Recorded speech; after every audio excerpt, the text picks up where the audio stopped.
Hello সবাইকে, আমার একটা নতুন ব্লগে সকলকে স্বাগতম। আজকে সকালটা শুরু করেছিলাম ঠিক 6টায়। দেখছিলাম বাজার নিয়ে চলে এসছে, আর আমাদের বাড়িতে পিওর গরুর দুধ নেওয়া হয়।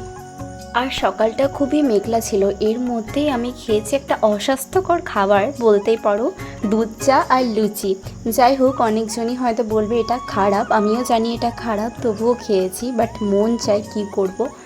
তো মা বসে গেছিলো তরকারি কাটতে, আর আজকে বলছিল মুড়ির বদলে অন্য কিছু খাওয়া হবে। আমি তো ভাবতে বসে গেছিলাম, তারপরে দেখলাম যে আজকে মুড়ির বদলে জল ছাকা ভাত খাওয়া হবে।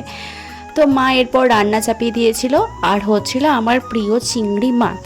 আর এর মধ্যে এমন মেঘ করে এসছে যে রান্না থামিয়ে প্রায় খাটের মধ্যে চুপচাপ বসেই থাকা হয়েছিল প্রায় 1 ঘন্টা ধরে। আমাদের মুর্শিদাবাদ এলাকায় এমন ঝড় বৃষ্টিপাত হয়েছে যে একটা কাঁচা নারকেলের পাতা খসে পড়ে গেছে। তো যাই হোক, আমার চুলটা খুব ফিজি হয়েছিল, আর আমি চুলে ইউজ করেছিলাম এই লিভনের সিরামটা। এটা খুব ভালো, আর চুলটা খুব স্মুথ হয়ে যায়। আর চারিপাশটা দেখছিলাম, চারিদিকটা খুব ঠান্ডা আবহাওয়া পরিবেশ হয়ে গেছিলো, আর আমি ফ্রেশ হয়ে গেছিলাম।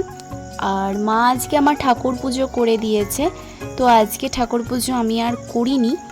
তো এরপর ঝড় জল আসলে যাতে ক্ষয়ক্ষতি না হয় বা ঘরের মধ্যে জল না ঢুকে যায়, তার জন্য তাড়াতাড়ি করে আমি দরজাটা লাগিয়ে নিচে চলে গেলাম, কারণ আমাদের ঘরের দরজার সামনেই রয়েছে একটা বারান্দা।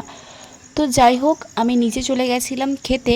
আর আজকে বলেছিলাম আমি তোমাদেরকে আগেই যে অনেক কিছু রান্না হয়েছে। তো ছিল ভাত, শাক, চিংড়ি মাছের ঝোল, আর ছিল ডাল। আর মাও খেতে বসে গেছিলো, আর খেয়ে উঠে আমি একটু অ্যাপেল খেয়েছিলাম। তো বাই বাই।